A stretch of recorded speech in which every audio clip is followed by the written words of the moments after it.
ये है Dynamo's empire Hydra which has costed 1 crore rupees and mysteriously ये ह्यूज मैंसन अब कम्प्लीटली परमानेंटली क्लोज हो चुका है। हाइड्रा के क्रिएटर्स ने बैड टर्म्स में हाइड्रा को छोड़ दिया, plus Hydra has also disbanded their esports lineup due to financial problems. So अब तुम्हारा मेन क्वेश्चन होगा कि ये सब हुआ कैसे एक organisation which was one of the most famous and hyped org of that time, whose leader was Dynamo himself, which was probably the biggest name in the gaming scene. But now Hydra has become almost irrelevant from both content creation scene जिसमें एक time alpha क्लासर BT जैसे famous creators थे and also from e-sports scene जहां पर अभी hydra का officially कोई भी e-sports लाइनअप नहीं रन कर रहा है। बट उससे पहले we need to know कि कैसे एक normal PUBG clan named Hydra was formed from scratch to becoming one of the biggest names in gaming market, और कैसे फिर हाइड्रा में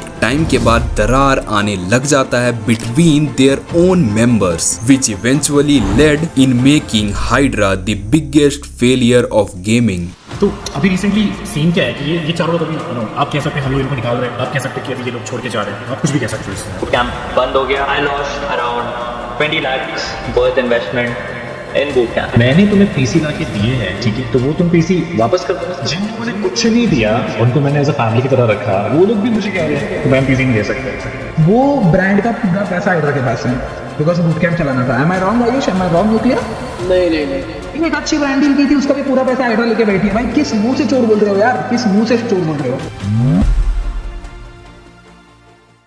हाइड्रा क्लैन का शुरुआत पबजी मोबाइल से हुआ था जब Aditya Sawant AKA dynamo gaming which was one of the first PUBG streamer, उसने एक क्लैन बनाया नेम्ड हाइड्रा जिसके को लीडर बाद में जाके एक और पबजी के फेमस क्रिएटर अल्फा क्लैसर बनते हैं। And because dynamo was the biggest gamer of PUBG at that time, उनके नेम के आगे लगा हुआ हाइड्रा टाइटल एक ब्रांड बन चुका था। कम्युनिटी में जब भी किसी के नेम के आगे लोग हाइड्रा देखते थे उस आदमी का वैल्यू ऑटोमेटिकली बढ़ जाता था। And after few years Hydra Dynamo became the biggest gamer of India. And तुम्हें सुनकर हैरानी होगा कि पबजी के टाइम में Hydra was more famous than Soul and Godlike combined. And इसी पॉपुलैरिटी को देखकर बहुत सारे और भी न्यू क्रिएटर्स हाइड्रा के इनिशियल फेज में ज्वाइन करते हैं like Nuclia, Emperor, Ayush. And ऐसे करते करते अब हाइड्रा एक ऑफिशियल ऑर्गेनाइजेशन बन चुका था where top creators and streamers play games. Everything was going fine,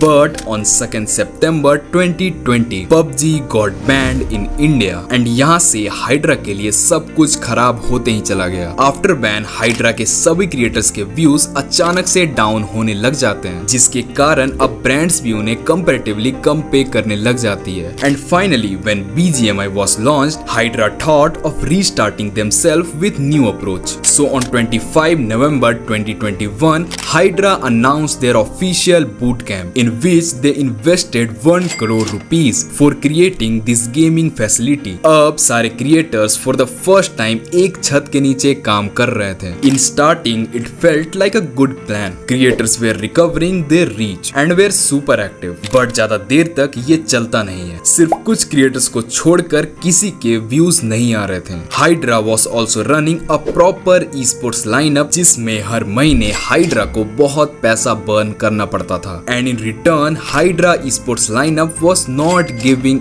any kind of profit. And यही सारे मल्टीपल रीजंस के वजह से Hydra was running in huge loss. And ये बर्डन कंपाउंड होकर ओवर टाइम इतना बढ़ गया that Hydra came in collapse stage. Pillars of Hydra Alpha Clasher, BT, Nuclia and Ayush left Hydra. After this announcement पूरी community shock हो जाती है and Hydra fans were really heartbroken. And इस पे जले में नमक लगता है when controversy started between Dynamo and ex-Hydra members. Dynamo said PC chode to BT and more Hydra members. PC क्यों लेके गए भाई? पीसी दे देते यार, हमारे ई स्पोर्ट्स प्लेयर्स को काम आ जाएगा पीसी स्ट्रीम करने के लिए यार। पाइथन भाई साहब भी गए, पाइथन भाई साहब बोले मैं 1 महीने में पीसी के पैसे दे दूंगा। पाइथन भाई साहब भी गायब हो गए, ना पीसी के पैसे ना पीसी। उसके बाद न्यूक्लियर भाई साहब भी ना पीसी के पैसे ना पीसी। ज़्यूस भाई साहब ना पीसी के पैसे ना पीसी, एम्परर भाई साहब ना पीसी के पैसे ना पीसी। एंड इसके रिस्पॉन्स में डायनमो पर भी बहुत सीरियस एलिगेशंस लगते हैं। डायनो ने हमको ये बोला कि हमारा ब्रांड के साथ इंटीग्रेशन हो रहा है तो हमको पीसी सस्ते में पड़ेंगे। अब थोड़े महीने हो गए तब डायनमो ने हमसे पीसी के पैसे मांगे। हमने बोला भाई अमाउंट बताओ पीसी का क्या है, एंड तब डायनमो ने अमाउंट बोला 2.5 लाख। 2.5 लाख के 10 पीसी होता है 25 लाख। कौन इंसान हो सकता है जो 25 लाख रुपए के पीसी खरीद के उस इंसान के पास उन 25 लाख का बिल ही ना हो। द बिल इज गायब इस पृथ्वी पे, वो बिल एग्जिस्ट नहीं करता है। एंड एग्जैक्टली ये सब लफड़े के कारण हाइड्रा के fans were really heart broken. Plus Hydra का इमेज भी बहुत डाउन हो चुका था। And currently Hydra is trying slowly to revive their image. But तुम्हारा मेन क्वेश्चन होगा कि एसिड वर्ल्ड एंड गॉडलाइक जैसी बड़ी ऑर्गेनाइजेशन कैसे स्मूथली अपना ऑर्ग रन कर पा रही है over so many years. And hydra let start करने के बाद भी क्यों सक्सेसफुल नहीं हो पाई, जिसके कारण उन्हें अपना खुद का बूट कैंप बंद करना पड़ा। सो इसका रीजन बहुत शॉकिंग है। So let's move to our point 2, reason of downfall. देखो, अगर तुम्हें किसी भी बिजनेस को रन करना है तो उसके ब्रांचेस बहुत स्ट्रॉन्ग होने चाहिए। एंड यही collectively it's called a management. Acid World and Godlike जिसने अपना एम्पायर बहुत पहले स्टैब्लिश किया था and they are still operating smoothly, it's because of a strong management system. But Hydra के पास एक प्रॉपर मैनेजमेंट सिस्टम नहीं था which can continuously regulate its operations. For example, in Acid World there are mainly 3 financial who manages the expenditure and जितने लोग उनके under काम करते हैं they just simply has to work, जिससे वो पैसा कमाते हैं and eventually organization उनसे पैसा कमा पाती है and that's simply how management works। But in Hydra ऐसा नहीं था। Including Dynamo, क्रिएटर्स को भी अपना अर्निंग का एक पोर्शन कंट्रीब्यूट करना पड़ता था to run Hydra। So एक तो Hydra का फाइनेंस क्लियर नहीं था, plus there were many creators जो अपना काम सही से नहीं कर रहे थे। सो अपना हिस्सा कंट्रीब्यूट भी नहीं कर रहे थे, जिसके कारण बूट कैंप चलाने का बर्डन कुछ गिने चुने क्रिएटर्स पे बहुत बढ़ जाता था। एंड एग्जैक्टली ये सब सिचुएशन के बारे में एक्स हाइड्रा के मेंबर्स बात करते हैं। So what's this? So basically जैसा अल्फा ने बताया guys that if he is earning 10 rupees तो उसमें से उसको एक छोटा कंट्रीब्यूशन देना पड़ता था। सो ऐसे ही जो बूट कैंप हमारा 8 मंथ चला उसमें से हर महीने हर क्रिएटर को कंट्रीब्यूट करना पड़ता था। And as per Dynamo's words आपने भी सुना कि जिन क्रिएटर्स ने काम नहीं किया उनकी वजह से जिन क्रिएटर्स ने काम किया उन पे लोड आया है। सो नाउ तुम लोग सोचो कि हम पे उस टाइम तो लोड था ही that we have to contribute, but उसके ऊपर एक अलग लोड आया है उन लोगों का हु डिड नॉट कंट्रीब्यूट, जिन्होंने अपना काम सही से नहीं किया।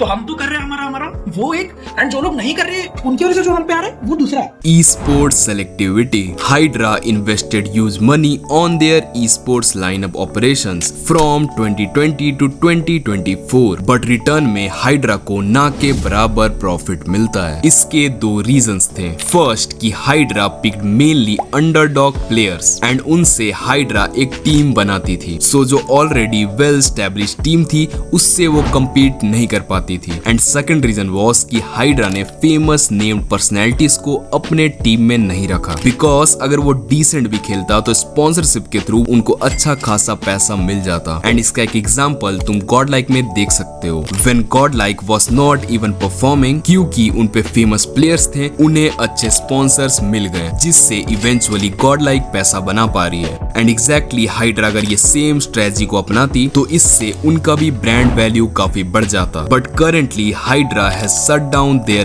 esports operations, क्योंकि लास्ट 4 years में Hydra का कुछ इस तरह का परफॉर्मेंस रहा है। Now what's next? Can Hydra make a comeback? Can they revive their legacy? Exactly इसके आंसर्स तुम्हें अगले पॉइंट में मिल जाएंगे, which is our most important point. Can Hydra make a comeback? Surprisingly hydra can revive itself. अगर वो ये 3 चीजों को स्ट्रॉन्ग कर लेते हैं then they can make a historic comeback. First, management. Hydra को अपने फंक्शनिंग पिलर स्ट्रॉन्ग करने होंगे ताकि उनका ऑर्गेनाइजेशन स्मूथली रन करते रहे, just like Acid World and Godlike. In Acid World Thug and Goldy भाई आर द वंस जो ऑर्ग को रन करने के लिए रिक्वायर्ड रिसोर्सेज प्रोवाइड करते हैं, लाइक मनी, इक्विपमेंट या फिर guidance. And same goes for Godlike, जहाँ पे Kronten and Amar are the ones जो ये रोल को निभाते हैं। सो हाइड्रा को एक प्रॉपर मैनेजमेंट बॉडी सेट करना होगा जिसका काम होगा to provide all the required resources, ताकि जो भी लोग उनके अंडर काम कर रहे हैं वो बिना किसी लोड के अपना काम प्रॉपरली कर पाएं, जिससे इवेंचुअली फ्यूचर में जाके ऑर्गेनाइजेशन का ही ग्रोथ होगा। Second, visionary creators. कोई भी ऑर्गेनाइजेशन मेजॉरिटी इनकम अपने क्रिएटर्स के थ्रू कमाती है, बिकॉज अगर क्रिएटर्स अच्छे हैं, उनके व्यूज अच्छे आ रहे हैं, तो ऑब्वियसली बहुत महंगी महंगी ब्रांडेस उन्हें मिलेगी, जिससे इवेंचुअली और काफी ज्यादा पैसा बना पाएगी। लाइक अगर एसेडुअल इतना पैसा कमा पा रही है तो इसमें जो उनके पास क्रिएटर्स हैं like joker, snacks, mamba, कास्वी,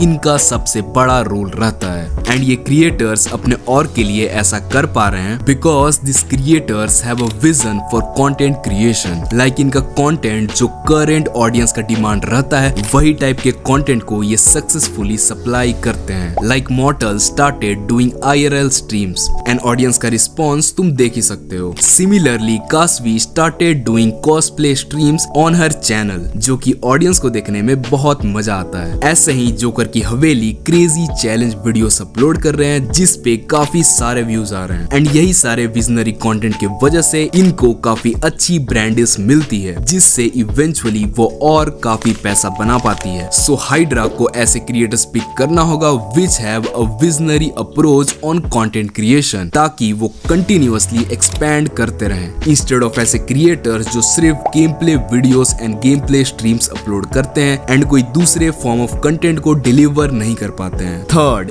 E sport selectivity. In the world of e sports तुम्हें प्लेयर्स या फिर टीम को सोच समझ के पिक करना पड़ता है, बिकॉज एक ई स्पोर्ट्स लाइनअप को चलाने के लिए minimum 5 to 10 lakh expenditure her month लगता है। एंड अगर एक ऑर्ग एक गलत लाइनअप पिक कर लेती है तो उस ऑर्ग को ना के बराबर प्रॉफिट मिलेगा। लाइक हाइड्रा ने पास्ट में जितने भी लाइनअप्स पिक किए हैं वो सब बहुत डिसेंट टीम्स थी, जिसके कारण हाइड्रा लास्ट 4 ईयर्स से ऑल्दो लाखों रुपए इन्वेस्ट कर चुकी है, रिटर्न में उन्हें उसका 10% भी नहीं मिला है। सो अब हाइड्रा को अंडरडॉग लाइनअप को प्रायोरिटाइज देने के बजाय एग्जिस्टिंग परफॉर्मिंग लाइनअप्स को पिक करना चाहिए, ताकि they can provide Hydra good returns. Plus इससे हाइड्रा का ई स्पोर्ट सीन में ब्रांड वैल्यू भी काफी बढ़ जाएगा। And collectively after all steps we can watch Hydra ruling the scene once again like the OG PUBG days. So video पसंद आया तो सब्सक्राइब करो यार, ताकि तुम्हारा भाई भी अपना YouTube एम्पायर बना सके। एंड वीडियो यहाँ तक देख रहे हो तो कमेंट करके जाना हर हर महादेव।